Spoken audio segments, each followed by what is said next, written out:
Saya rekam aja lah supaya ada apa namanya arsip. Ini kemarin sudah ya. Kemudian ini slide-nya sudah juga saya kasih ya. Sudah ya? Lupa. Kalian. Ada ya? Atau tidak dengar suara saya ini? Udah, Pak. Sudah dikasih? Belum? Belum ya? Belum sepertinya Udah, ya. Pak, slide-nya udah, tapi kalau rekaman yang sebelumnya belum. Oke, belum. Saja. Ya, ini beberapa ya, oke. Baik, saya ya di sini ini buku saya ya. Pernah saya buat buku, saya kasih bukunya boleh tipis saja. Jadi saya mencatat di buku saya itu ada hal-hal yang sangat mempengaruhi sistem produksi. Bisa jadi tidak hanya sistem, tapi semuanya ya. IT, internet, cyber physical system ini apa namanya Internet of Things atau Industri 4.0. Artificial Intelligence ya. Nah, ini yang kalau kamu bilang chat GPT sekarang apapun ditanya dia mengerti ya. Jadi ada algoritma artificial yang mungkin kalau si Shiva itu buat algoritma kerusakan mobil itu bisa bisa lebih hebat daripada montir dia. Ya kalau simptomnya diketahui dengan baik. Augmented and virtual reality barangkali kamu belum tahu, tapi saya sudah pakai alat ini di Jerman. Yaitu sebenarnya ada yang tahu virtual reality dan augmented reality dan apa bedanya? Ada yang tahu? Sudah pernah dengar? Ada yang tahu? Virtual reality? Virtual reality itu ibaratnya kayak imajinasi dari ini digitalisasi bisa nampak visualnya gitu, Pak, secara animasi gitu. Kalau augmented reality juga sama mungkin, cuma dari segi penggambarannya bisa dilihat secara langsung dari kamera nyatanya gitu, Pak. Misalnya kan kalau kita lihat dari secara visual gini menggunakan seperti kacamata atau kamera bisa ditambahkan ada visualisasi atau animasi yang di. Begitu. Ya, secara umum benar ya. Tapi kalau boleh saya jelaskan, kalau yang nggak tahu di sini, virtual reality itu ada, ya kalau saya boleh kasih, VR itu ada beberapa tahapan itu virtual reality itu. Yang paling awal itu namanya efek imersif ya, imersif.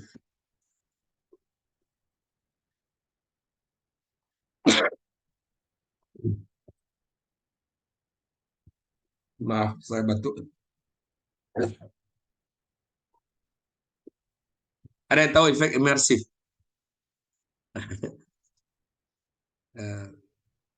Ada yang tahu?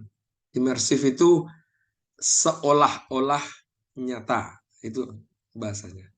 Jadi si Bu Siva itu mempunyai buat inventor 3 dimensi, terus dilihat seolah-olah nyata. Itu efek imersif. Itu level pertama dari virtual reality. Tapi kalau kita pegang dia, ya kita pegang angin aja barang itu. Ya. Tapi kalau kita pegang dia, seolah-olah nyata tuh tangan kita terkunci, ya merasakan suatu jasad, mengerti ya. Padahal dia tidak ada, tapi ketika kita pegang tangan kita, ada feedback di tangan kita yang menyatakan, ini benda ini tersentuh nih, padahal bendanya nggak ada, virtual. Nah, itu efek apa? Ada tahu? Namanya efek apa itu? Ada yang pernah dengar? Hah? Efek haptis. Saya lupa bahasa haptis. Saya, Ada Hah? feedback ya berarti, Pak. Ya, ini ada feedback. Ini ada. Oh, hilang. Haptik, bukan haptis ya. Haptik. Nah, jadi kalau kita cari Kalau jadi di Google immersive, saya nggak tahu bahasa Inggris mungkin ya, immersive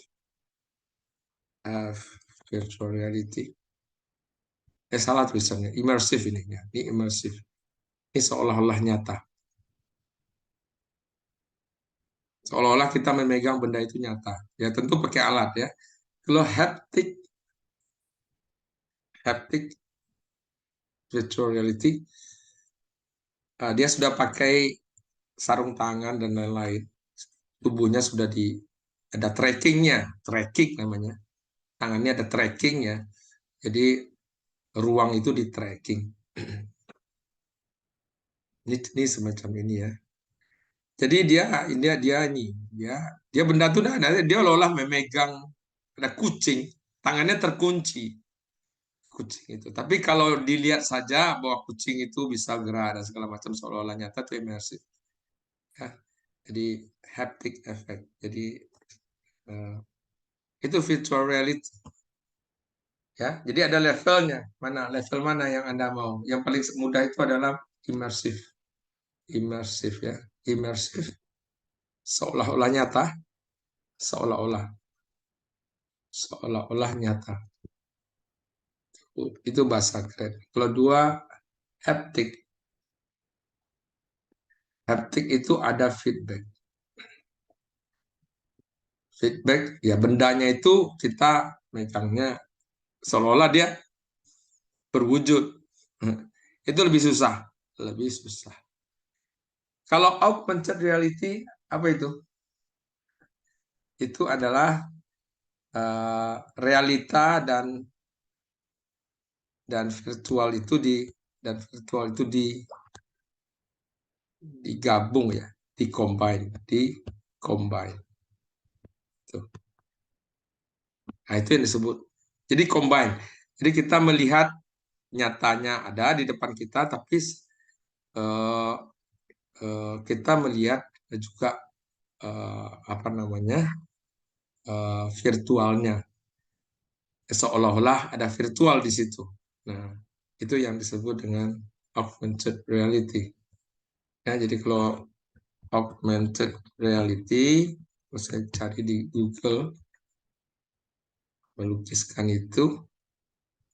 Nah, ini yang paling tepat menggambarkan itu. Menurut saya nih. Nah, ini robot ini nyata, tapi ada alam realitas yang dikombine, yang tidak ada di nyatanya, tapi dia ada di virtualnya. Seolah-olah kalau ini diletakkan di robot itu bagaimana? Virtual. Bisa ya mengerti maksudnya? Ngerti? Ya. Sambil cita-cita sama siswa supaya ada ini. Apa namanya ini alam virtual, alam nyata, tapi dia dikombine dengan alam virtual seolah ini ada, atau ini petunjuk kerja. Petunjuk kerjanya ada secara realitas, secara virtual, bukannya realitas, diberikan tunjuk kerja dan segala macam, ada benda, atau benda yang ditambahkan.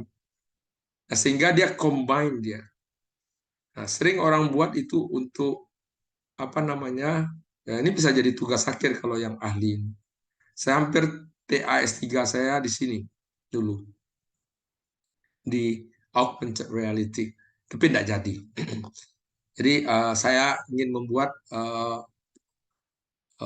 petunjuk kerja atau SOP atau apa namanya urutan-urutan proses pengerjaan itu secara virtual saya combine di realitasnya, sehingga orang betul melihat realitas tapi dia melihat cara petunjuknya digabung dengan virtual, sehingga akan memudahkan proses apa namanya pelatihan atau apa namanya itu proses training dan segala macam. Nah, itu di industri itu pakai teknologi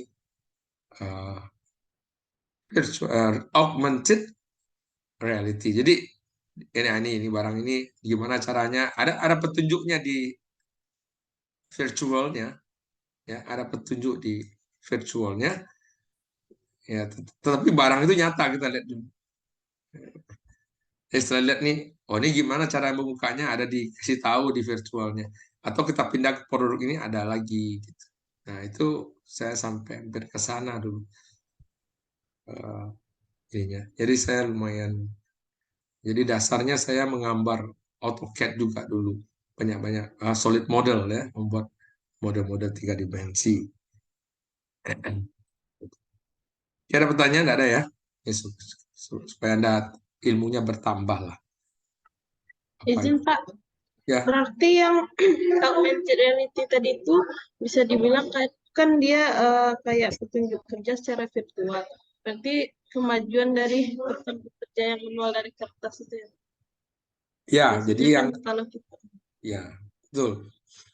Secara apa namanya? Orang membaca manual ya, betul ya Pak Bu Syifa ya.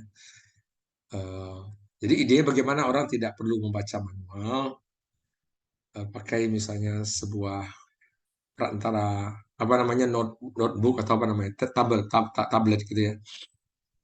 Nah, kita petunjuknya atau gerakannya malah dia bisa mensimulasi gerakan bagaimana proses membuka, memaintain sesuatu equipment keluar satu-satu itu ada. Mungkin saya kalau dilihat kan tempat lain ada juga contoh-contoh yang agak menarik, ide-ide baru sehingga bisa orang bisa melihat alam nyata dan alam virtualnya langsung digabung. Nah, begitu. Kira begitu. Betul ya, yang idenya Siva yang maksudnya itu begitu. Ya, oke. Ya, augmented kalau virtual lain ya. Haptic ini ya, yang virtual reality ini harus bermodal juga, harus beli beberapa macam equipment. Tapi yang haptic ini agak susah teknologinya ya. Yang feedback itu tangan kamu harus banyak sensor itu. Yang bisa men-tracking, di-track seluruh posisi 3 dimensi di ruangan itu. Itu secara teknologi cukup menantang. Nah, harus punya dasar-dasar sensor dan segala macam yang banyak itu. Ya, kayaknya bagus nih, ngerti nggak haptic ini kayaknya sudah pernah ngerti gitu ya virtual reality ini belum. Oke ya, jadi itu cerita sedikit ya. Jadi seluruh itu memberi pengaruh kepada sistem produksi. Ini gambaran yang selalu saya berikan di kuliah sebelumnya bahwa sistem produksi ini seperti yang apa namanya yang ada di sini. Ini satu sistem produksi yang ini. Mereka punya goal, ini goalnya kan. Tujuannya. Tujuannya ya lebih cepat, lebih bagus dan lebih murah. Kemudian tujuan akhirnya adalah bagaimana kita bisa memiliki daya saing atau competitiveness. Hampir sekali lagi ini bahasa yang sering saya gunakan. Pada akhirnya suatu produk itu harus memiliki daya saing atau competitiveness. Ketika dia tidak memiliki daya saing lagi, maka ya tidak ada gunanya. Dia kalah semua kok, harganya mahal, buatnya lambat, kualitasnya jelek. Ya susah, tidak punya daya saing. Dia akan lama-lama mati atau sebentar aja mati sekarang. Maka sebenarnya ide sistem produksi itu karena kita memiliki daya saing. Nah, idenya dari sini. Jadi di otak kita itu di sininya, ini idenya dari sini. Kalau ada daya saing, maka saya harus bagaimana sistem produksi saya supaya daya saingnya bagus. Nah, itu inti berpikirnya. Jadi kalau buat TA sistem produksi, di latar belakangnya itu ceritanya mengenai untuk meningkatkan daya saing dan segala macam dan segala macam. Nah, itu cerita harus ada itu. Maka ini harus kualitasnya bagus, harus produktivitas bagus. Maka permasalahan di sistem produksi adalah misalnya tata letaknya kurang bagus. Sehingga bisa begini. Nah, selalu bercerita seperti itu. selalu Anda punya argumen seperti itu yang mendasari background dari permasalahan yang ada di sistem produksi. Nah, itu selalu ada kalau dalam publikasi, di pengantarnya harus ada berbunyi-bunyi kayak gitu. Kalau Anda baca kayak gitu dia bunyinya. Paling-paling kalau saya sudah mengetahui ilmu ini, kalau membaca tuh, oh dia maksudnya ini, gitu. Dia ngerti gitu. Tapi kalau Anda baru baca kan pusing ya. Baca buku bahasa Inggris gitu kan. Tapi biasanya maksudnya itu, dia ingin membuat sesuatu di sistemnya. Mau diefektifkan, mau diefisienkan, segala macam.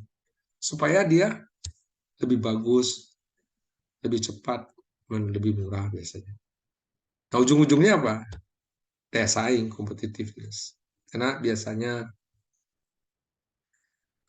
situ tujuan akhir dari sebuah produk. Ya. Nah, kalau kita lihat di dalam itu apa? Di dalamnya itu sistem produksi itu dia merupakan ini apa namanya? Supply ya, supply chain. Rantai. Jadi produksi itu misalnya yang ini mungkin yang kita pandang tuh ini ya, pabrik kita nih. Tapi pabrik itu punya supply chain juga. Dia terikat juga. Misalnya pabrik dari vendor. Vendor dari mana? Dari bahan baku.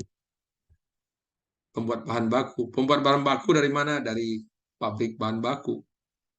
Pabrik kemana? Ke distributor. Distributor kemana? Ke pasar. Market. Jadi ada supply chain yang harus kita perhatikan. Tapi kalau kita fokus ke pabriknya juga apa? Ada juga urutan-urutan proses. Misalnya dari warehouse, ini namanya warehouse, tempat material diambil, kemudian dikumpulkan, di storage sementara, kemudian baru masuk ke lininya. Kalau itu perakitan, ada bermacam-macam stasiun kerja, nah kemudian sampai dia ke warehouse lagi, storage tempat atau warehouse tempat dia selesai, ya, atau ya gudang atau storage atau warehouse tempat dia selesai. Nah, kadang-kadang kita bahas itu salah satu lini saja ini, satu stasiun kerja aja yang kita bahas, yang mungkin punya masalah. Jadi dia berlevel-level, ya, level-level. Level paling rendah namanya stasiun kerja, maka itu namanya judulnya hierarki. Yang paling rendah memang stasiun kerja. Kumpulan dari stasiun kerja yang membentuk suatu lini, itu namanya lini produksi. Lini produksi bergabung dengan lini material, lini persiapan kerja, dan lini katakanlah tempat storage, penyimpan hasil produk, itu membentuk pabrik. Nah, pabrik terikat juga dengan supply chain. Jadi ini suatu problem yang kompleks, ya. Jadi supply chain tergantung kemana? Ke macam-macam. Kalau ke sebelah kanannya, ke marketnya. Kalau marketnya tidak ada penjualan, supply chain-nya terganggu. Atau kalau di mana ya? Sekarang saya ke pasar beli wortel harganya 18.000. Berarti ada supply chain-nya yang bermasalah. Misalnya jalan di Silai yang putus, atau produksinya di apa namanya? Di mana ya produksi? Di Gunung Singgalang di bawah itu Kota Baru ya. Nah, itu lagi lebaran nggak mau orang apa ya? Nggak mau orang panen. Sehingga supply chain-nya bermasalah. Sehingga di apa namanya? Di pasar itu jadi mahal. Nah, kalau di pabrik ya bisa jadi agak mirip urusannya ya. Oke. Ada pertanyaan sampai sini? Ada diskusi? Ini ada ilmunya ya. Ini ilmunya ada supply chain, sistem hierarki dan segala macam nih. Maka ini namanya satu prodi. Nah, jadi prodi logistik namanya. Prodi ya, kalau kamu masuk di TI nanti S2-nya itu ada prodi logistik. S2 ya. Prodi logistik, satu prodi di bahas ini, satu program studi. Sama dengan mechanical, logistik dia. Supply chain dia. Ya, ini ilmu-ilmu yang katakanlah berkembang sangat terkait dengan sistem produksi. Oke ya, ada lagi pertanyaan? Pak, saya izin bertanya, Pak. Ya.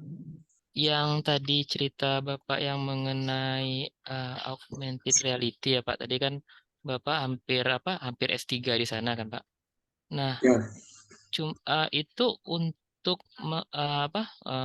memulai di situ tuh basic ilmu yang yang diperlukan paling awal itu apa ya, Pak? Apakah seperti mungkin video animasi atau apa gitu, Pak? Itu bagaimana, Pak? Oh ya. Ilmu mendasar dari yang virtual atau solid ada augmented reality itu adalah solid modeling. Solid modeling itu adalah apa?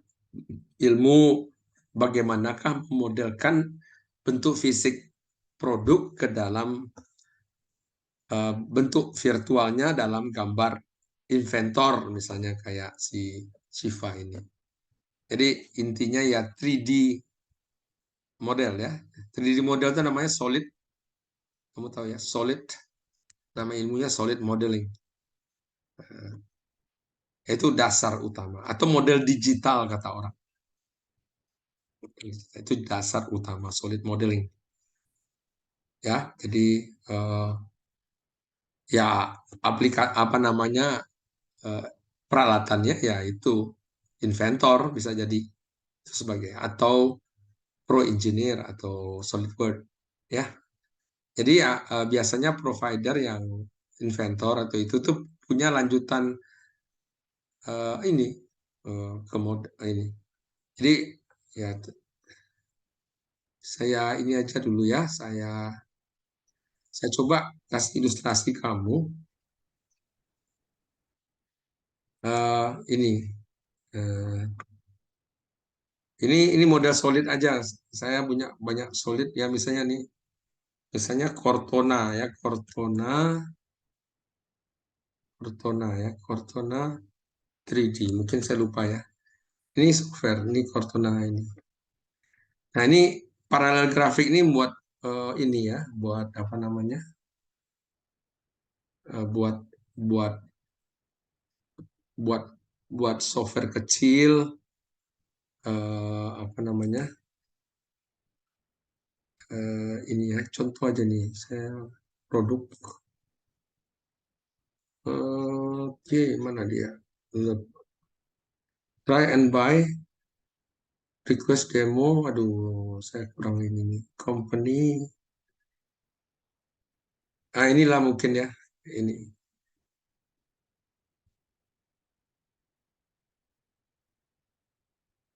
Aduh, dia minta ini semua ya, nggak mau dibuka ya. Atau ini, saya harus mendownload sebuah plugin Cortana ini untuk Cortana ini bagus. Anda tahu Cortana ini? Anda tahu? Anda tahu? Hah? Baru dengar sekarang. Belum, Pak. Belum, Pak. belum ya. Cuma izin, Pak. Berarti yang seperti ini Gambar kan ini, yang saya lihat gambarnya nih, kan ada gambar nih. seperti video proses perakitan gitu ya, Pak, jadinya, Pak? Nah, ini contoh-contoh Cortana itu ya nih. Oh, Jadi ini di web Cortana ini di web aja kamu bisa membuka sebuah file misalnya apa di apa saya ada ya. Plugin-nya harus ada plugin namanya. Nanti ada satu kalau ini apa ini. Oke, ya. Ini contoh Cortana kan dari background-nya udah nampak ini. 3D ya. Ya. Nah, itu nanti kalau kamu ini mesin ya. Kalau kamu lihat di dengan apa namanya? Apa namanya itu? Kacam apa namanya yang alat 3D virtual itu namanya ini. Yang tadi apa namanya? Yang VR. kaca itu ya, apa namanya itu?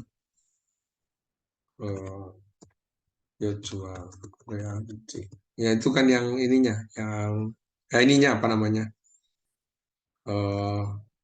Apa? Ini ya,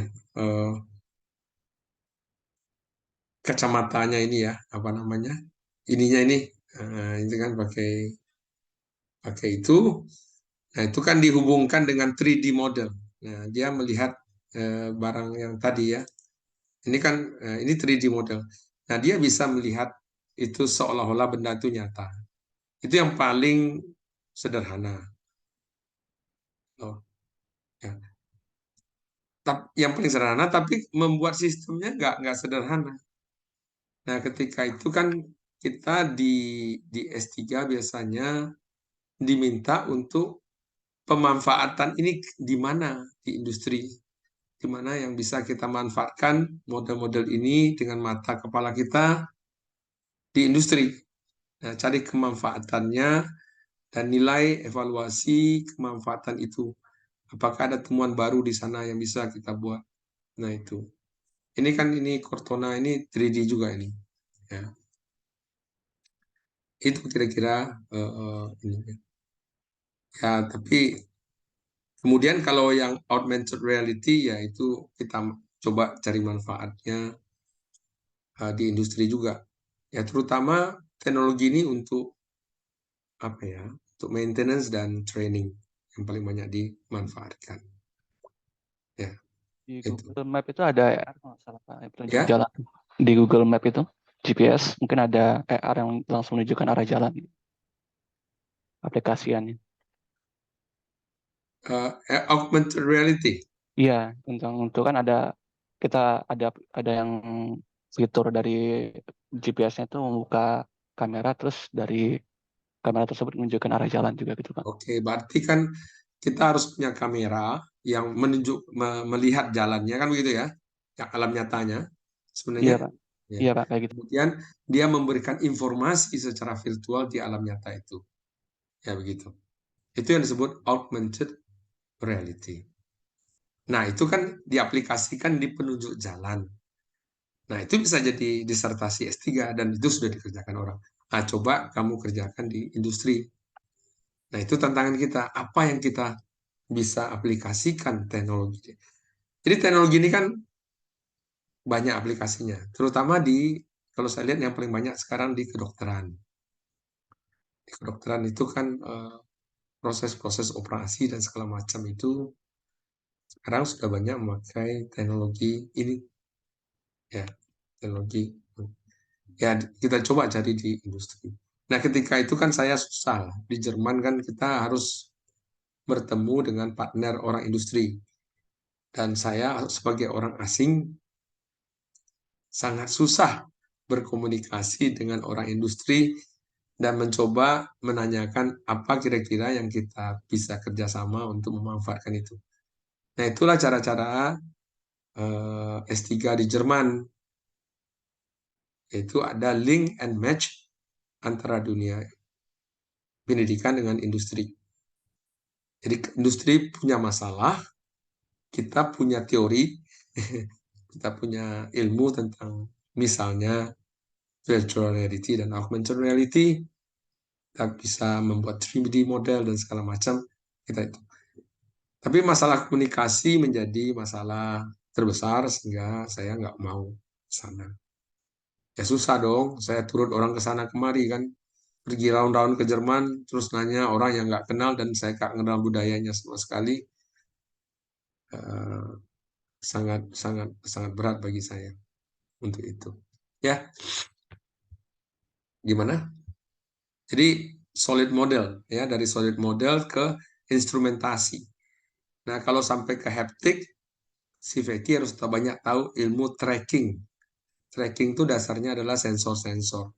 Tracking itu adalah seperti ini ya, seperti bagus katakan tracking itu misalnya pakai GPS juga bisa kalau dia jalan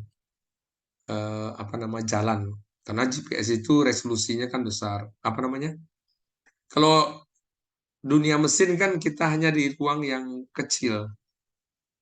Nggak seperti jalan yang ruangnya 2 kilo, 3 kilo, 4 kilo. Mesin itu cuma ruangnya 1 x 1 meter. Jadi trackingnya super presisi. Salah 1 mili aja sudah beda itu kalau trackingnya. Jadi permasalahannya akan berbeda di tracking. Tracking itu maksudnya kita mengetahui posisi, apakah tangan, jari, dan segala macam secara benar. Dan ketika dia bergerak, dia menguraikan posisi itu. Sehingga perlu ada sensor posisi 3 dimensi yang terhubung di komputer saya, dan komputer saya itu terhubung di solid model saya. Nah, itu menurut saya cukup tinggi. Jadi ya itu setahu saya di Indonesia belum ada yang ke sana. Agak berat itu. Itu ya. Cukup? Iya, Pak. Kalau yang apa namanya? Kalau yang metode yang perakitan itu kan seperti di SolidWorks kan ada ya, Pak. Jadi video tapi seperti jadi video gitu, Pak, proses perakitan. Cuma kan yang Cortona tadi kan lebih apa? Kayaknya lebih smooth gitu kan, Pak. Ada berputar gitu kan, Pak. Terus Ya. juga kalau kalau nggak salah di apa di SolidWorks itu juga ada jadi background gitu, Pak. Jadi misalnya di belakang pabrik gitu, misalnya atau di rumah diletakkan alat apa model yang kita buat tadi itu pernah saya lihat, Pak. Cuma yang Cortona tadi kayaknya lebih apa lebih maju gitu, Pak. Ya, Lebih dia bagus. lebih bagus, renderingnya Iya, bagus. Pak, rendernya. Animasinya bagus. Ya, kalau saya lihat ini kan sangat bagus ya animasinya ya. Seolah-olah nyata, dan kalau kita lihat bentuknya ini cuma gambar ini. Kalau Anda lihat di dalamnya banyak ini contoh-contoh, saya nggak mau buka aja. Ya seolah-olah kita melihat mesin, tapi ini virtual semua kan. Dan ada informasi spesifikasi bautnya sekian, diameternya sekian. Kita bisa klik-klik dan segala macam di situ. Nah, sehingga kita lebih explore lebih jauh terhadap sebuah equipment atau part. Nah, ini kan yang bentuk kertasnya, ini gambar-gambar yang apa lah ya. Ya, kasih, Pak. Ya.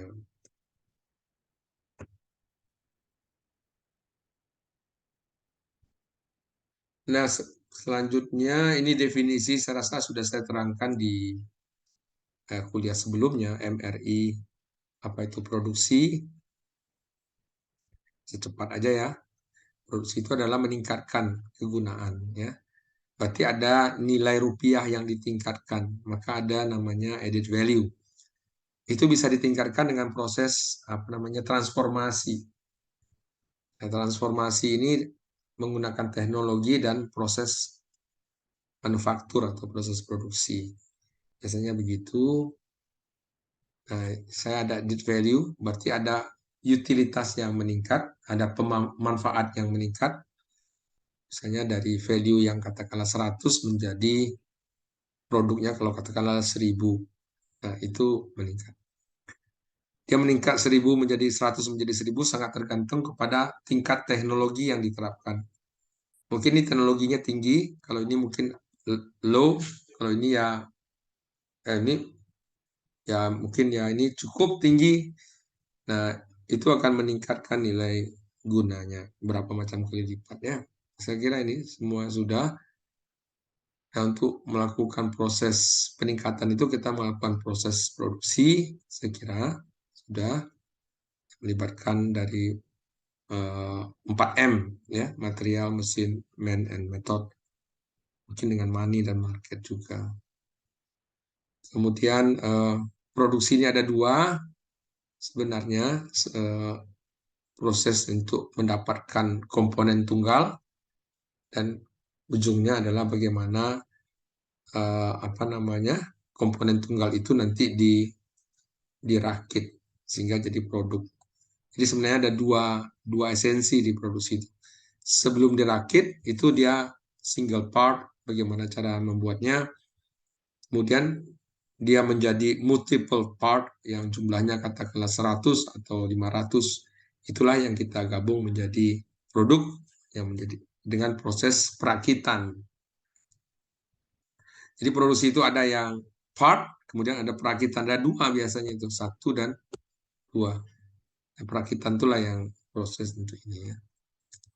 Kalau untuk mendapatkan part itu macam-macam prosesnya, ada yang casting, ada yang forming, ada yang pemesinan, ada yang polimer, ada yang serbuk, ada yang joining ini agak mungkin agak ya, joining ini di bawah biasanya ya, di perakitan banyak. Dan proses penyelesaian akhir seperti head treatment dan surface treatment ya, sekira begitu. Biasanya proses-proses yang ini lebih banyak memanfaatkan teknologi, sedangkan proses perakitan lebih banyak melakukan kegiatan manajemen ya, manajerial, lebih banyak manajerial. Karena intinya proses perakitan itu bagaimana 4M itu bisa efektif, efisien. Bagaimana manusia, bagaimana mesin, dan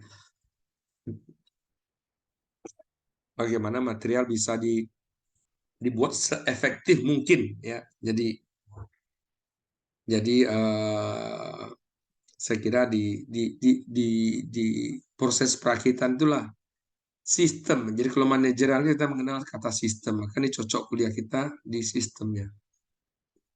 Kalau yang di ini mata kuliahnya itu teknik pengecoran, teknik pembentukan, teknik pemesinan, teknik metalurgi, dan teknik pengelasan dan lain-lain.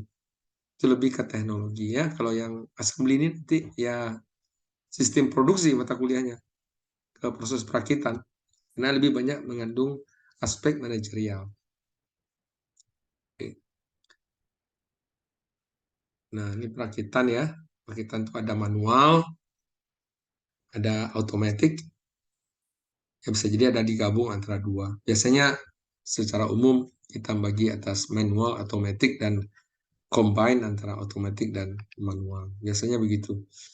Nah, dalam konsep automatic kita juga nanti dalam ilmu-ilmu perakitan banyak membahas juga tentang robot industri. Ya, banyak membahas tentang robot industri. Nah, dia terakit dengan sebuah peralatan yang berkaitan dengan perakitan ya, dengan robot industri ini. Ini ya. Oke, ini saya cepat aja. Nah, kalau sistem juga kemarin sudah dijelaskan, saya kira enggak usah ya, ini sudah dijelaskan bagaimanakah ini komponen adalah, sistem adalah dia harus menjadi ini intinya. Ya, ada beberapa komponen, ada kumpulan komponen, jadi 1, 2, 3, 4 yang saling berinteraksi. Nah, itulah yang disebut dalam suatu sistem. Jadi, bagaimanakah integrasinya, ya, interaksi dan segala macam, seperti ini, saya lewat aja. Nah, ya, saya kira ini sebuah kata-kata, definisi ya, yang saya buat. Apa ini? Saya coba baca. Sistem produksi adalah sangat berkaitan dengan mengorganisasi aktivitas untuk melakukan transformasi ya, sekali lagi transformasi. Ini kata kuncinya. Material menjadi produk. Industri manufaktur sering juga disebut dengan industri sekunder. Nah, mengapa dia industri sekunder? Karena dia memproduksi barang yang berasal dari industri primer. Yang primer itu apa? Industri primer adalah industri pembuat bahan baku. Jadi, kalau sistem produksi itu inputnya bahan baku. Siapa yang buat bahan baku? Industri primer. Siapa yang buat baja? Industri baja. Baja adalah industri primer. Siapa yang buat tiang listrik? Tiang listrik adalah manufaktur, tapi yang membuat bahan bakunya adalah semen. Semen adalah berasal dari industri primer di semen Padang. Jadi industri primer. Ya, jadi industri primer adalah industri yang menghasilkan bahan dasar. Nah, kemudian ada industri yang berasal dari ekstraksi bahan mentah. Sebuah sistem manusia biasa menggunakan serangkaian proses produksi yang menghasilkan nilai tambah. Ada tadi kata nilai tambah atas perubahan bahan dasar dari bentuk-bentuk komponen, ya, sehingga menjadi produk. Pola input proses output adalah sebuah sistem manufaktur yang melibatkan sumber daya 4M, sumber daya 4M tadi, yang berkaitan dengan sumber daya manusia, energi, sekumpulan mesin, dan fasilitas lainnya, dan sumber daya teknologi untuk mentransformasinya. Jadi kira-kira begitu. Nih, sumber daya sudah lewat. Sumber daya, ini yang kuliah-kuliah lama ya. Sumber daya. Dari sumber daya kita juga bisa menghitung ongkos. Anda sudah juga menghitung ongkos di kuliah sebelumnya, MRI. Kemudian, ya, kemudian kita juga mengenal adanya tipe-tipe produksi. Ini saya baca aja. Tipe-tipe produksi ini biasanya dikolongkan terhadap dua nilai, yaitu volume dan ragam, dengan ragamnya. Ya, kalau dia volumenya besar sekali dan ragamnya kecil, maka dia akan mengarah ke mass dan continuous, ya.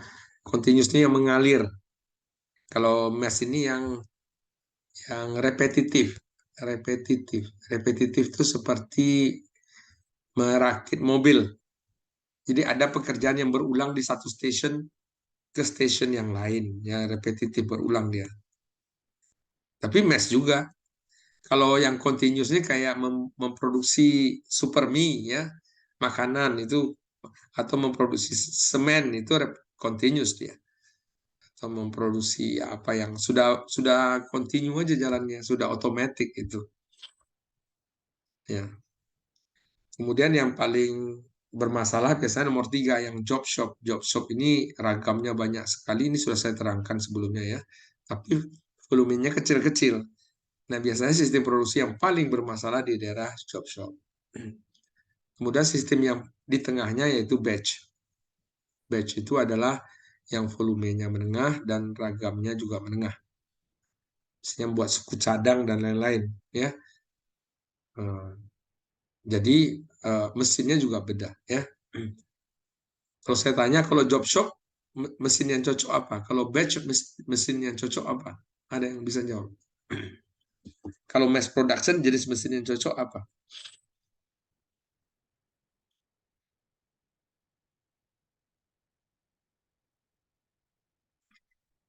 Misalnya mesin bubut, lathe. Ya, kalau di batch kita emang cocoknya apa?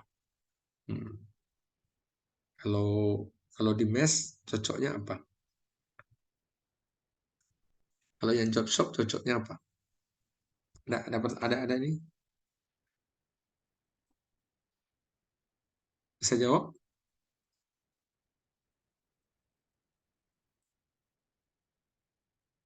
Ada ide? Pertanyaan saya nih, apa namanya? Ini kan mana tadi? Ya, ini ada sistem mana tadi? Ada bermacam-macam tipe. Ada continuous, ada mass, ada batch, ada job shop. Nah, misalnya sebuah mesin, misalnya kita mau industri job shop, katakanlah mesin bubut. Yang mana kita pilih? Mesin apa? Apakah mesinnya mesin CNC, misalnya mesin bubut? Apakah mesin bubut manual atau konvensional, atau mesin bubut CNC, atau mesin bubut yang single use, penggunaan satu aja, atau special use? Gimana idenya? Ada yang ini harus tahu itu. Ngerti nggak maksud saya?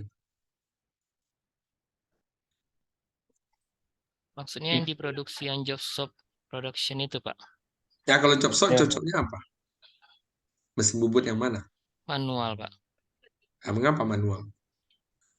Mengapa enggak pakai CNC? Oh,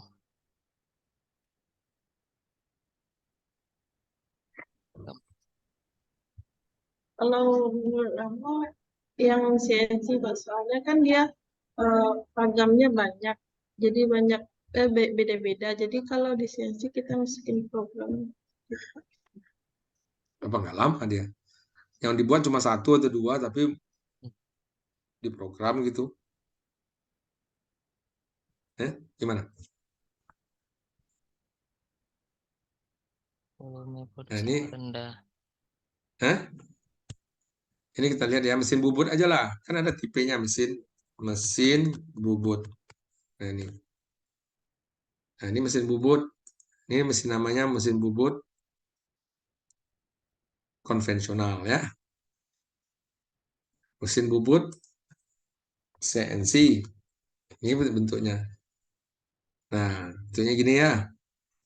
Mesin bubut special. Ini sudah tahu ya, special. Ada nggak ya? Harus bahasa Inggris sih. Special use. Nggak ada nampak sini ya. Biasanya ada special use itu ada Itu special purpose, Pak. special purpose lead. Sebenarnya ada itu. Saya salah tulisan lagi ya.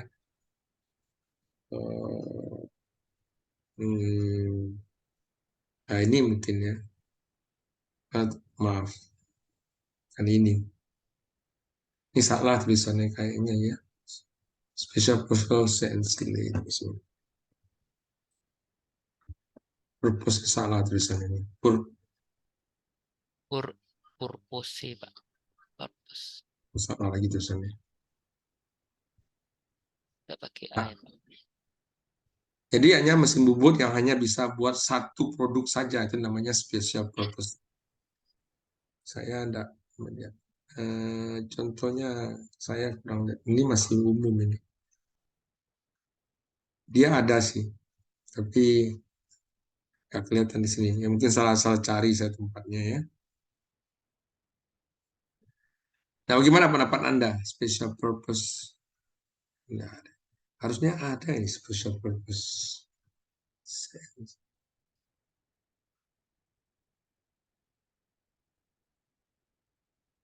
Dan nanti yang turret LED ini juga special purpose. Jadi dia nggak bisa dipakai untuk apa-apanya, hanya satu ini aja, satu aplikasi aja. Nah ini contoh yang ini mesin bubut sederhana yang biasa, tapi dengan apa ya, pahat yang sudah dibuat turret ya, bisa diganti-ganti, bisa dibaca ya, menarik. Dia hanya buat satu jenis, jadi semua operasi ini dilakukan 1, 2, 3, 4, 5, 6. Pakai operasi drill atau mendrill yang besar, atau memboring, atau membuat chamfering, atau membuat apa. Dari komponennya itu aja dibuat. Jadi mesin bubutnya hanya dipakai untuk yang itu saja. Nah, ini kira-kira sudah mendekati ini yang namanya turret latch, ya, turret yang jenis turret. Itu mesin bubut yang hanya dipakai untuk situ saja. Nah, bagaimana menurut Anda? Pendapat Anda dibandingkan dengan tipe produksi ini tadi? Mana yang cocok?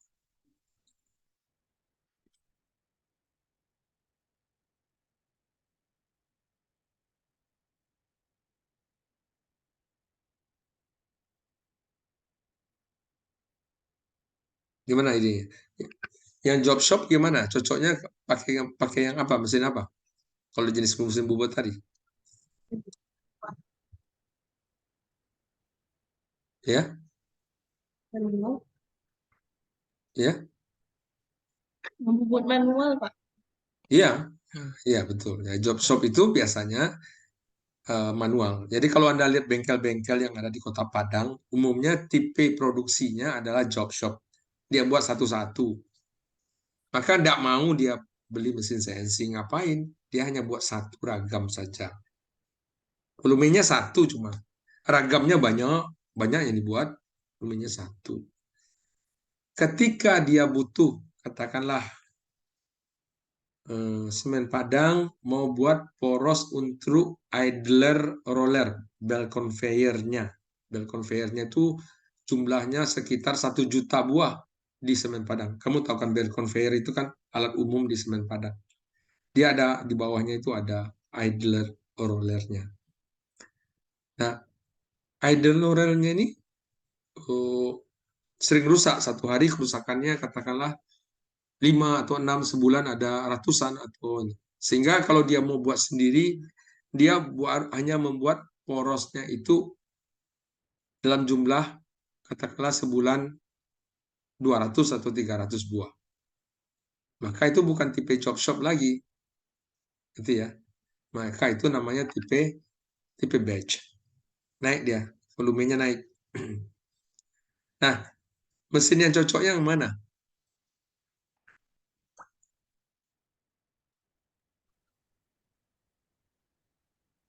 Yang CNC, Pak. Yang CNC. Yang batch.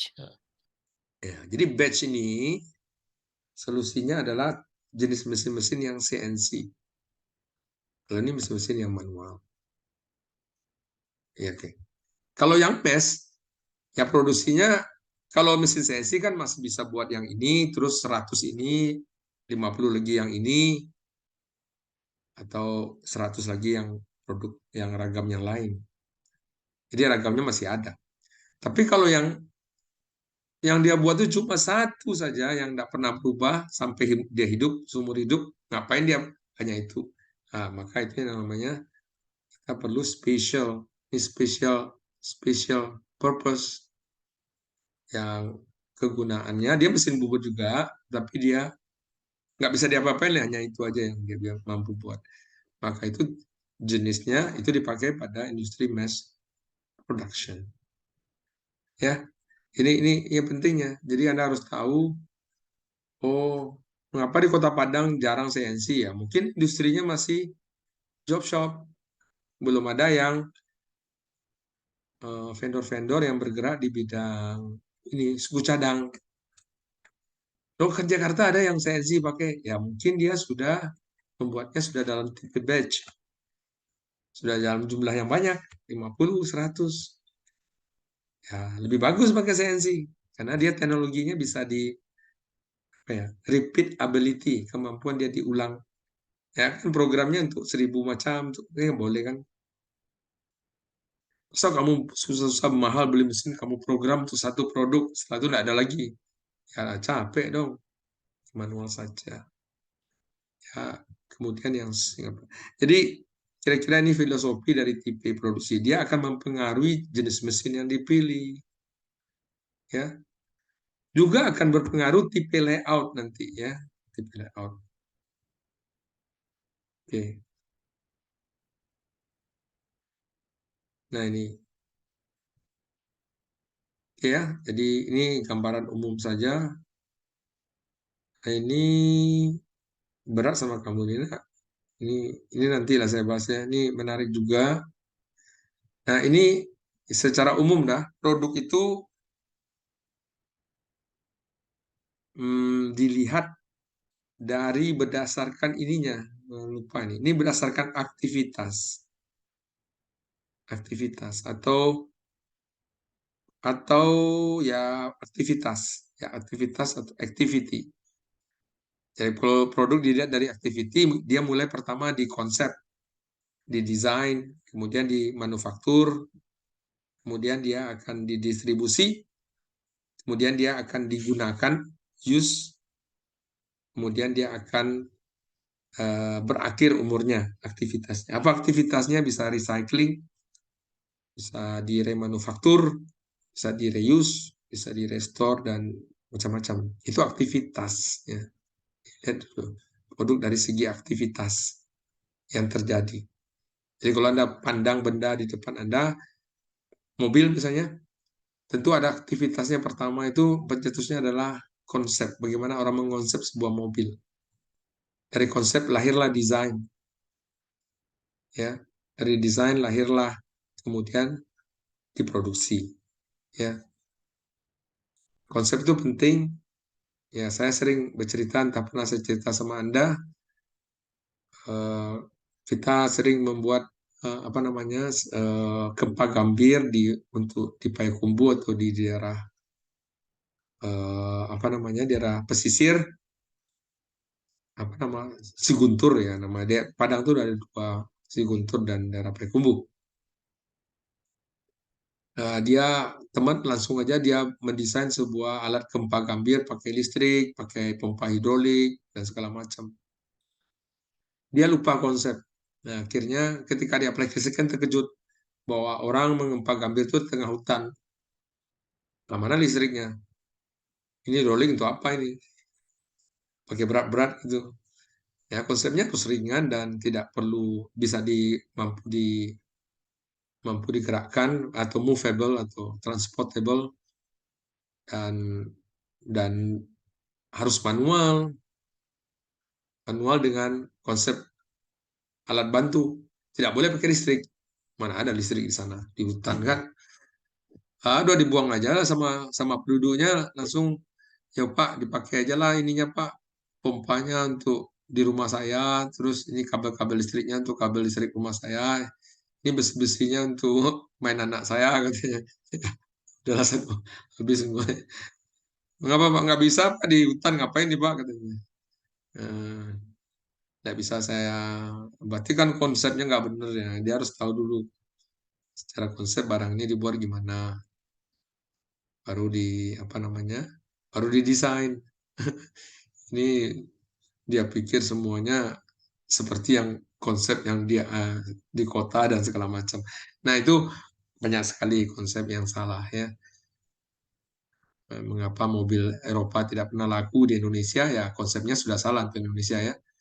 Mobil Eropa konsepnya keluarganya kecil, 2 orang, terus jalan tolnya masih banyak sekali dan akselerasinya tinggi, dan pendapatan orangnya banyak tinggi.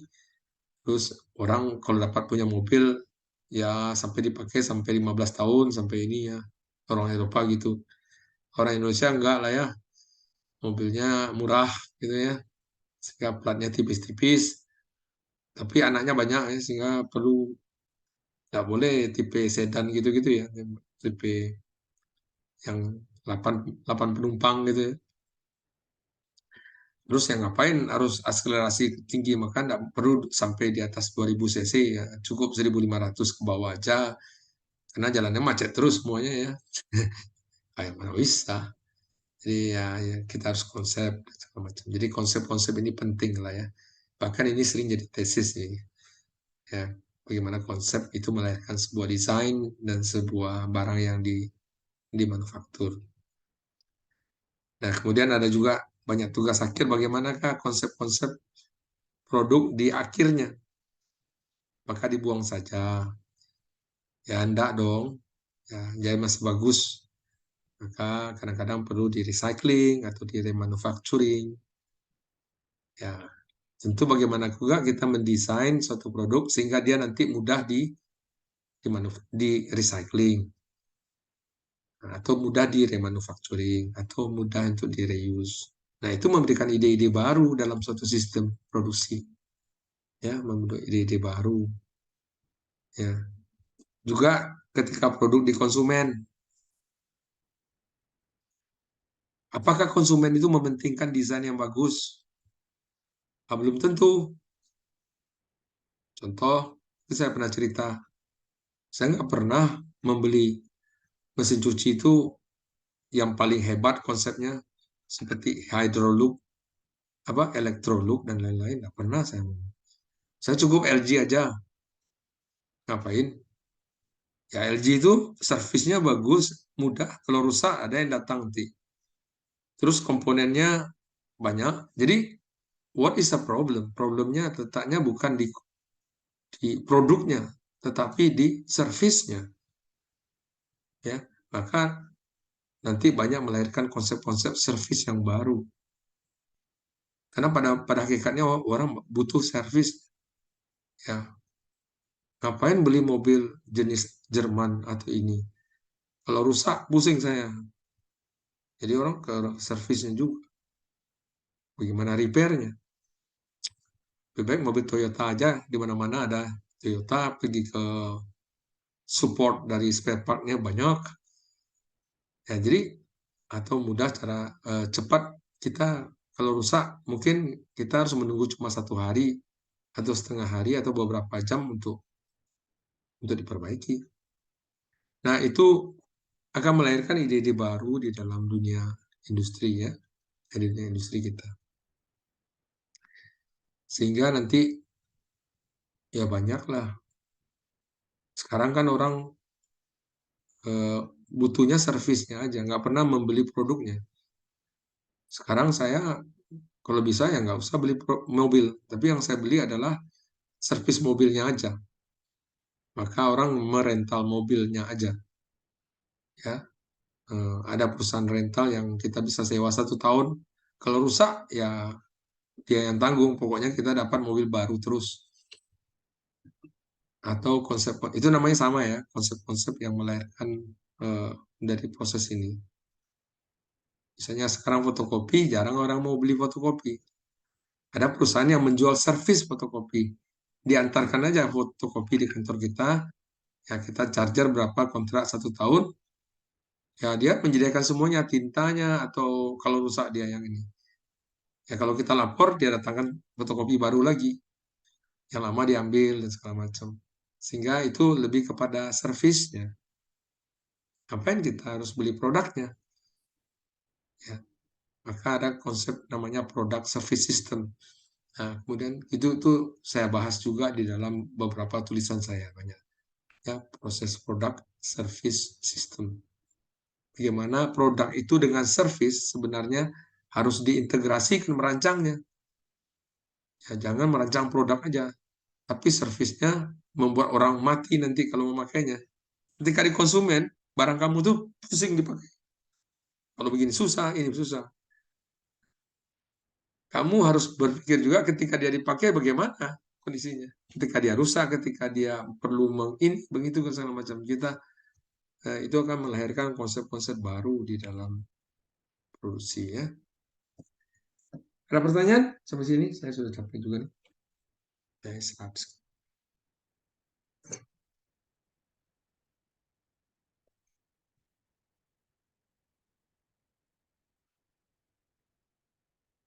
Yuk tanya yuk. Masa diam aja. Bagus. Saya Pak tanya Pak. Wah, mungkin Peki lagi nih.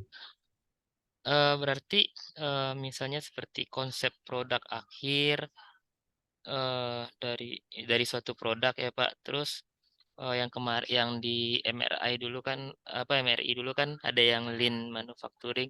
Itu maksudnya untuk kedepannya apakah itu judul-judul yang bisa diajukan untuk tugas akhir gitu Pak? Oh, ini agak beda ya. Ya Pak. Yang sekarang kan yang konsep produk akhir tadi ya Pak ya. Recycle, manufacturing. Ya, ini bisa recycling ya. Kalau lean itu arahnya kepada beda itu. Lean itu lebih ke arah bagaimana sistem produksi itu efektif dan efisien. Jadi di mana dia melihat apa ya efektivitas dan efisiensi harus ditingkatkan dengan cara mereduksi segenap waste istilahnya waste ya, pemborosan. Dan bagaimana cara melihat memboros itu di Lean dijelaskan lebih jelas bahwa pemborosan ini aja loh, ada 7, bisa di weightingnya, bisa di transportasi dan segala macam. Sehingga kalau dalam jadi tesis yaitu kita harus mengidentifikasi itu dengan baik. Kemudian dari identifikasi itu kita ketemu ini masalahnya. Ini yang membuat boros.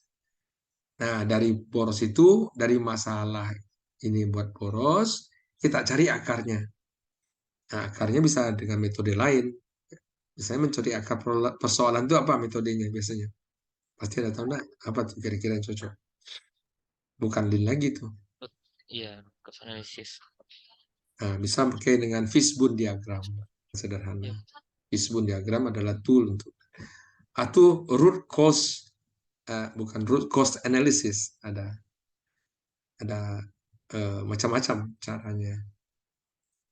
atau namanya failure mode FMEA ya, Efek analisis. efek analisis. Failure mode, mengapa dia gagal? Terus itu. Nah, kemudian kita bisa menggabungkannya dengan misalnya diagram-diagram apa namanya? Kalau kita ketemu masalah kan kita banyak masalahnya. Tentu kita memprioritaskan masalahnya. Maka kita pakai konsep diagram Pareto namanya. Ada dengar ya? Dulu nggak pernah saya dengan Pareto. Ada Pak Pareto.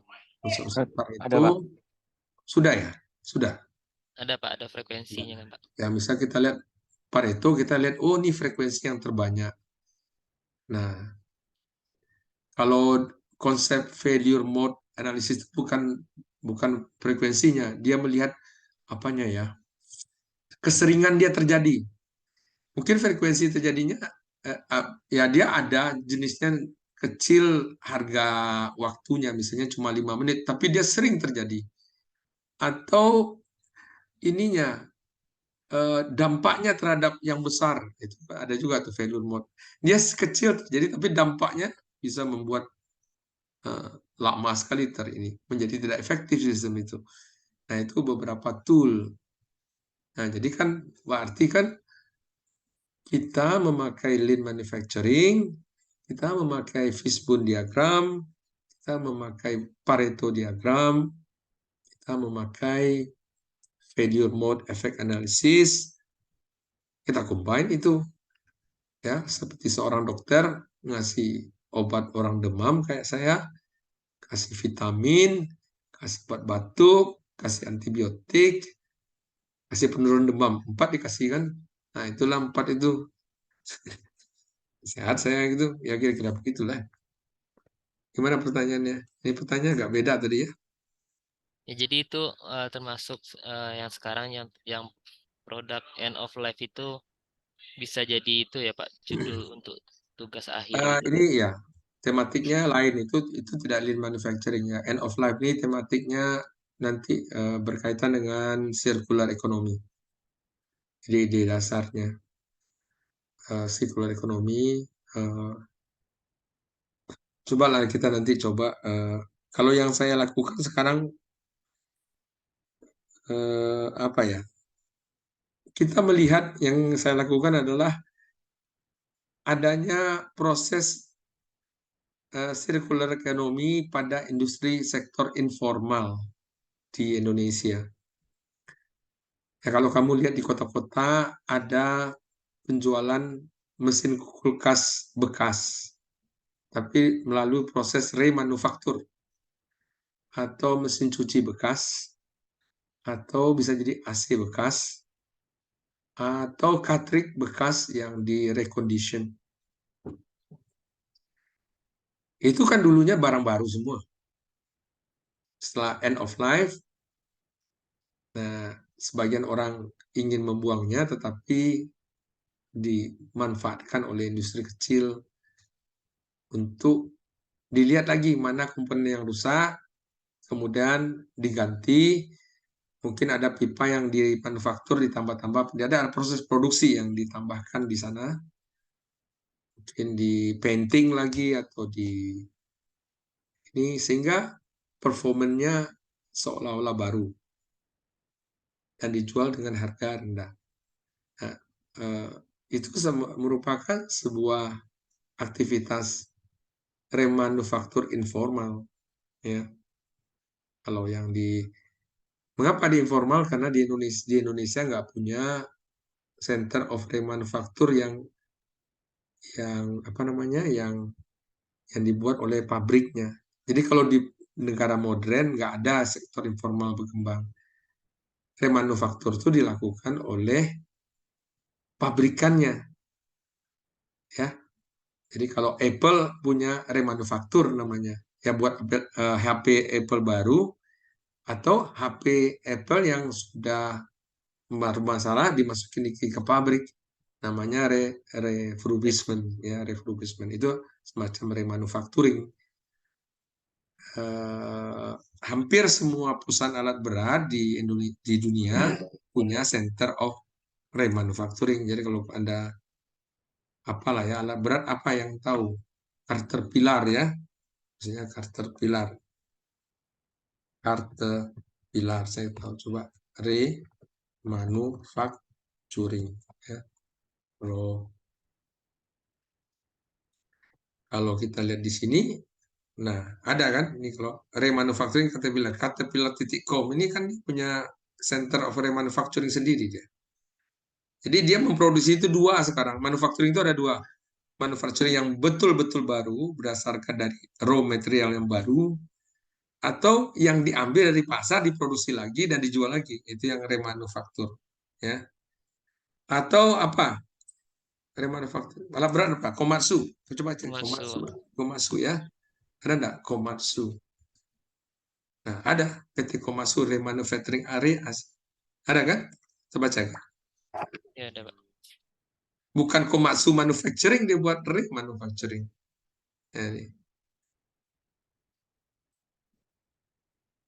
Jadi memang di Eropa ini end of life ini sebuah bisnis baru. Kalau di Indonesia masih terbatas kepada cartridge saya lihat ya, cartridge printer, cartridge HP dan segala macam itu sudah recondition dia sebut, bukan remanufacturing. Nah, ini sebuah kalau alat berat hampir semua lah. Kalau Anda sebut alat berat pasti ada center pabrik untuk remanufakturnya. Oh, kalau biasanya fotokopi juga Xerox saya rasa banyak juga Xerox ya. Ini Xerox Certificate Remanufacturing Printer. Nah, ini Remanufacturing X Xerox. Nah, ini banyak ini. Xerox itu ada mesin fotokopi, ada printer juga ada jual. Oh, dia nggak mau dia ya. Kan judul ini.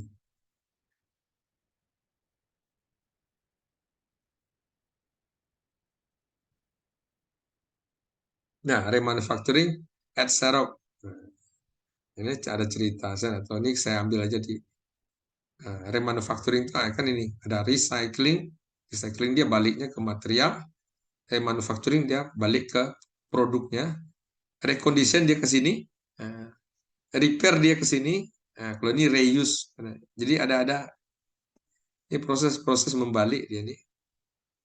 Intinya kan end of life di sini. Ketika dia sudah berakhir, dia harus dipakai lagi. Nah, ada remanufacturing, ada pokoknya kata re lah ya semuanya ya, yang re itu ada macam-macam tipe mesin dan lain-lain sebagainya.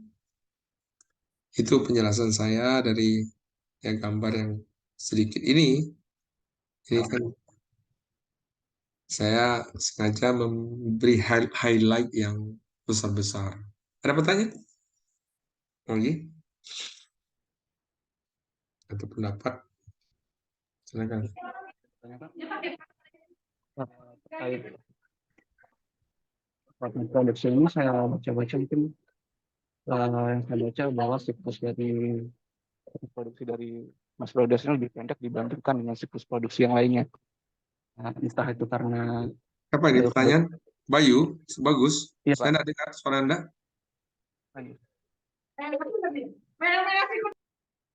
Anda bicara dengan teman Anda atau dengan kuliah ini? Saya bicara dengan Bapak tadi, Pak. Memang agak ramai dengan saya, Pak. Nah, Anda bertanya terhadap kuliah ini atau tadi bicara dengan teman? Kuliah ini, Pak. Saya tadi bertanya terkait mass production. Mass production ini kan saya baca tadi terkait Apa? Kurang dengar suaranya. Mass production. Terkait mass Oh. production, Pak. Ya, Terkait- mass production. Ya Nah, ini.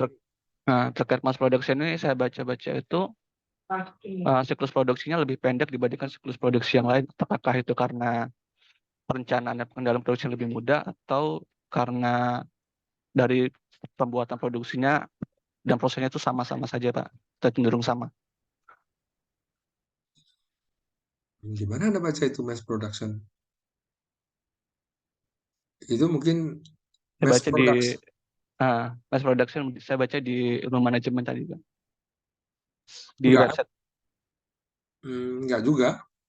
Mungkin itu kasusnya. Mass production itu adalah produksi massal, yaitu sistem-sistem yang membuat produk itu volumenya banyak yang dibuat dengan varian yang kecil. Contoh adalah pembuatan produk barang-barang elektronik itu umumnya mass, ya, TV, printer, dan segala macam itu mass production. Atau mobil, sepeda motor, kan dibuat dalam jumlah yang banyak. Nah, nanti di dalam mass production ada stasiun-stasiun kerja, tapi yang Anda ungkapkan itu enggak. Saya agak bingung juga, nggak sesuai dengan yang pendeknya itu apa pendeknya?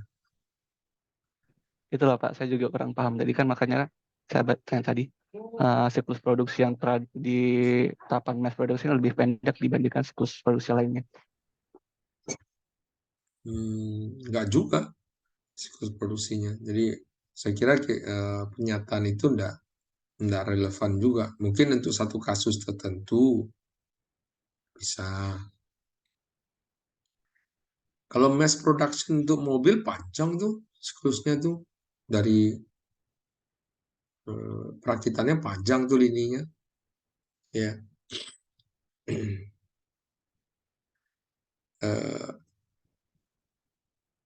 Jadi mass productionnya beginilah sejarahnya. Dulu ide mass production pertama itu 1941. Ini ketika di Amerika 1941 itu di Mississippi. Di Mississippi itu daerah penghasil apa namanya kapas sehingga menghasilkan baju. Tahun 41 itu ya orang tekstil ini kan masih lama lah, masih apalah ya. Sehingga tuan-tuan sana tuh kaya-kaya. Kemudian banyak uang di sana. Nah, mereka ingin punya mobil semua. Nah, karena di tahun 1941 itu di sebelumnya malah itu ditemukan mobil atau dibuat mobil oleh Henry Ford, ya, Henry Ford di Amerika. Pernah dengar ya mungkin ya mobil Ford gitu. Henry Ford itu bertemu di Amerika, mobil pertama. Awalnya dia buat mobil Ford itu secara job shop, gitu ya. Job shop itu ya buat satu-satu lah ya, dirakit satu-satu gitu ya. Kemudian mintanya banyak orang kan, barangnya itu juga yang diminta. Dia rakit juga satu-satu. Kemudian dia berpikir, udah deh, ini kan udah banyak mintanya ini karena orang kaya. Pesan oh jumlahnya udah ratusan, ada ribuan. Maka dia membuat semacam bel berjalan. Jadi mass production itu di pabrik adalah semacam bel berjalan. Bel berjalan, gimana ya kalau saya cerita ya. Harus digambarkan ini ceritanya. Saya sudah ke pabriknya masalahnya. Anda nggak kebayang tuh bel berjalan itu maksudnya. Apa namanya? Assembly mobil. Mungkin ada ya. Harus cari gambarnya yang tepat ini. Image.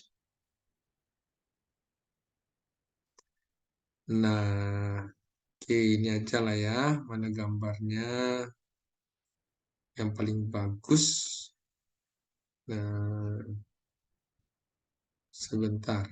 Saya cari gambar yang paling bagus untuk pakai ini ya.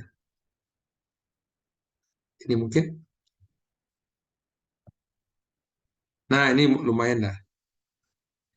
Jadi kalau Anda lihat, Anda bisa lihat gambar ini, Vicky, apa? Bisa ya? Ada, Pak.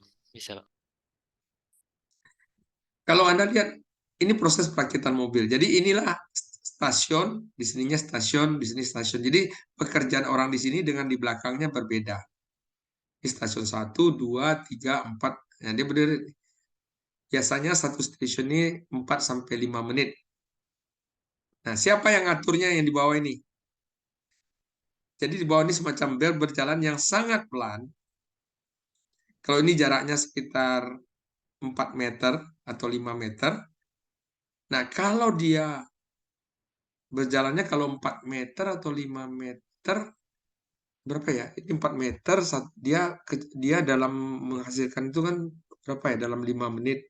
5 meter dalam 5 menit. Jadi 1 meter per menit ya. Jadi kecepatan di sininya bel ini. Bel ini bergerak tak terasa 1 meter dalam 1 menit. Ketika 1 meter menit, dia harusnya selesai nih. Jadi yang mobil belakangnya yang masuk ke sini lagi, yang mengerjakan ya dia mengerjakan lagi pekerjaan yang sama. Maka itu namanya repetitive word. Nah, ini yang ini. Jadi di bawah ini adalah bel. Ngerti ya? Bayang. Bel itu bergerak pelan, gak terasa. Kalau Anda terlambat ngerjain, nah udah susah itu. Biasanya kalau di pabrik, kalau misalnya dalam 5 menit seluruh operasinya belum selesai, nah dia tekan tombol di situ, nah, warna kuning, ting, ting, ting, ting, ting, ting. Nah, saya belum selesai nih. Nah, berarti dia dimarahin ini dalam istirahat. Kamu nggak mana yang macam-macam. Kena blacklist ini. Oh, istilahnya mengapa nih ya? Oh, ini bautnya ini ini ya tersangkut di sini. Nah, itu. Nah, di atas ini ada langsung warna kuning tuh, kayak ambulan. Nih. Orang lihat, oh tersangkut, nah diperbaiki. Kalau memperbaikinya 5 menit atau 10 menit baru jalan, udah, nah sekarang udah jalan. Maka nanti seluruh yang kerja di pabrik ini nanti pulangnya terlambat 10 menit nih. Karena dia kapasitasnya harus saja capai.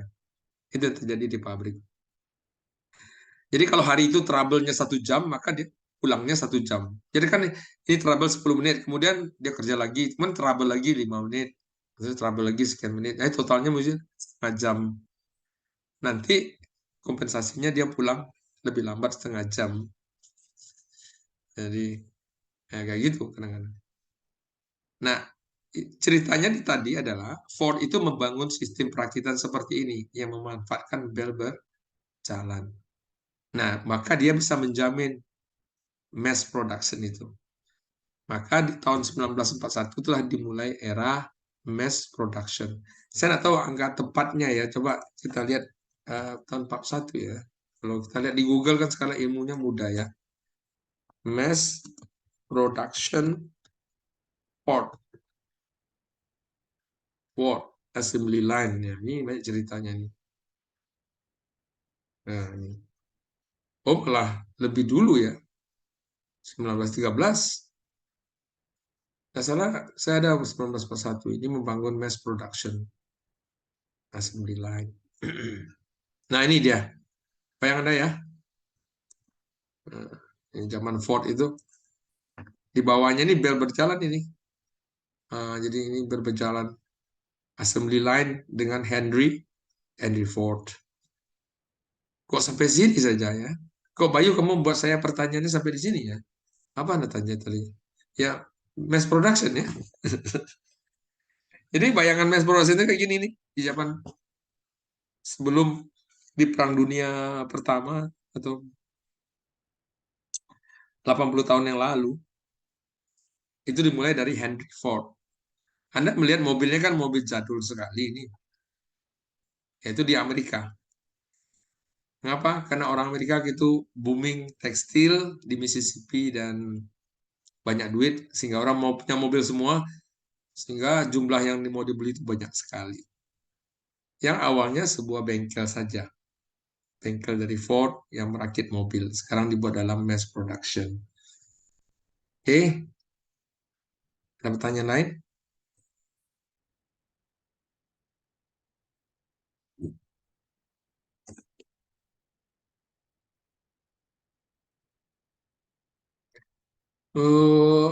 Ini ceritanya menarik, tapi Anda akan saya bawa ke alam lain ini. Ini ceritanya yang remanufacturing tadi, yang end of life. Jadi kita melihat, nah ini mungkin Anda susah ini. Ini aliran dari material ini, ya, material. Jadi produksi itu tadi aliran ini, kalau ini aktivitas yang mengalir, ya, aktivitas konsep. Jadi activity-nya. Activity itu yang mengonsep, mendesain, memproduksi, mendistribusi, memakai, dan merecycle. Ini. Kalau ini adalah produksi itu bisa lihat dari aliran material, dari mana. Jadi kalau sebagai ilustrasi saja di depan saya ini ada botol. Botol ini ya produk manufaktur. Nah, nanti processing botol ini bahan bakunya di mana materialnya? Material botol ini dari industri olefin, apa plastik di daerah Serang, plastik. Nah, terus plastik itu materialnya dari mana? Ada yang tahu plastik dari mana? Material apa namanya? Biji plastik itu dari mana materialnya? Di mana ekstraksinya itu? Ada yang tahu? Plastik. Di depan kamu kan ada botol plastik. Dari mana itu?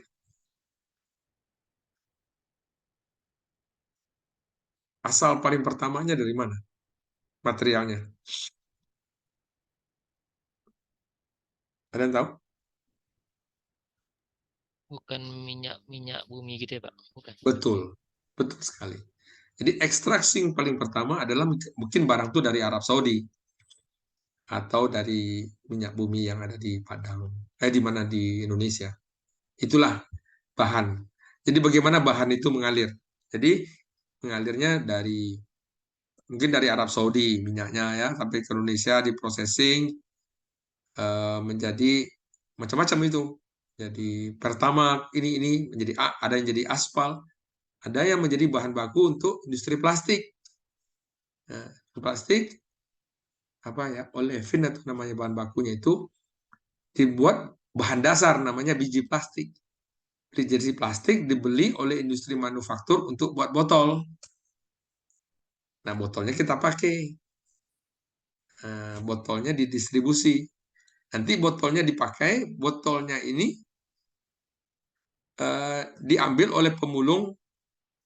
Botol saya itu botol aqua ya, dipakai oleh pemulung dan ada industri pencacahnya, dibawa lagi ke Pekanbaru, apa namanya, plastiknya itu diubah menjadi plastik kelas 2. Ada tuh, biasanya botol yang agak agak karanya agak lain tipenya. Kalau botol aqua tuh masih bagus itu. Nah, terus ya dia bisa kalau akhir-akhirnya nanti yang paling terakhir tuh jadi sandal. Sandal tuh recycling yang paling akhir itu. Jarang itu yang dari botol aqua tuh menjadi sandal, enggak mau orang rugi. Ya, jadi botol aqua tuh dijadikan apa dulu ya? Botol yang kualitas yang agak kerahnya agak apa ya? Agak keras gitu. Nah, itu ada teknologi. Nah, nanti ilmunya nanti itulah ilmu ini namanya ini nanti ini bisa menarik ini panjang bahasnya namanya LCA Life Cycle Assessment. Jadi produk itu dilihat dari materialnya, materinya. Kalau tadi kita tidak pernah menyinggung materi di sini, kita menyinggung aktivitas. Kalau ini dari materinya, ya. Kalau kalau di meja di muka saya ini ada meja terakhir ya, industri manufaktur untuk meja. Terus prosesinya apa? Prosesinya adalah industri apa namanya perkayuan, industri perkayuan. Terus ekstraksinya di mana? Ekstraksinya di Kalimantan, di hutan, yaitu tempat apa namanya kayu itu ditebang atau di Sumatera, ya, yang lodging itu di apa namanya tanaman industri dan segala macam. Nah, jadi bagaimana rangkaian itu sebagai suatu kesatuan material, nah itu nanti kita lihat di ini. Ini ceritanya sedikit di sini. Ini secara umum. Oke, Ada lagi nih banyak ceritanya, tapi ya Anda bingung kalau saya cerita semua. Ini ini sudah berat ceritanya. Yang minggu depan aja lah. Ada pertanyaan?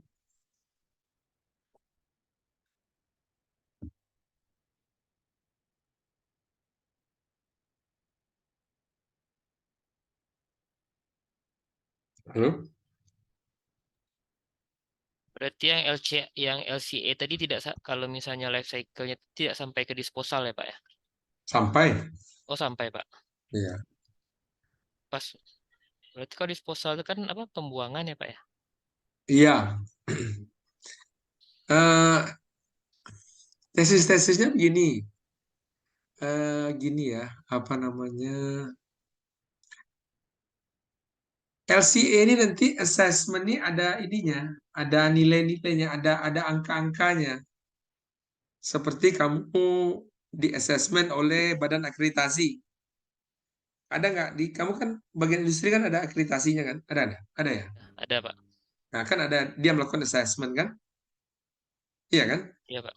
Iya. Ada nilainya. Jadi kalau balai yang ini tinggi nilainya kan ada tuh ya akreditasinya A atau B atau gitu ya. Iya Pak. Iya kan? Nah sama dengan ini dia melakukan assessment. Nah, menariknya begini misalnya ininya. Eh, kalau misalnya sederhana aja deh. Eh, sikat gigi saya tangkainya dari plastik. Saya ubah tangkainya menjadi kayu. Secara LCA, assessment-nya nilainya berapa? Itu nggak mudah itu. Panjang itu ceritanya.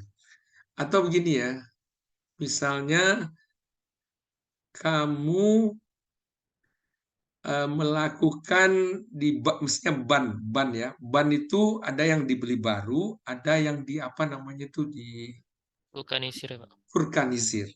Ya, ya. Itu vulkanisir itu juga menimbulkan masalah lingkungan. Jadi dia arah ke lingkungan bisa juga ada ini. Secara assessment ya, assessment itu biasanya 4 atau beberapa hal yang dinilai. Pertama misalnya secara cost, terus secara sumber daya yang habis, terus sumber emisi yang didampak terhadap lingkungan. Nah, itu ada beberapa nilai. Nah, mana yang lebih tinggi secara LCA? Apa dibuat saja ban baru atau divulkanisir? Itu menarik itu. Nanti orang-orang lingkungan orang ini mengatakan, oh ternyata vulkanisir lebih LCA-nya lebih bagus atau malah lebih jelek. Nah, ada juga TA yang ini ya ini apa namanya? Eh, kursi. Kursi ini apa saya bagus di produksi yang baru misalnya atau kursi yang lama remanufaktur sehingga mengalirkan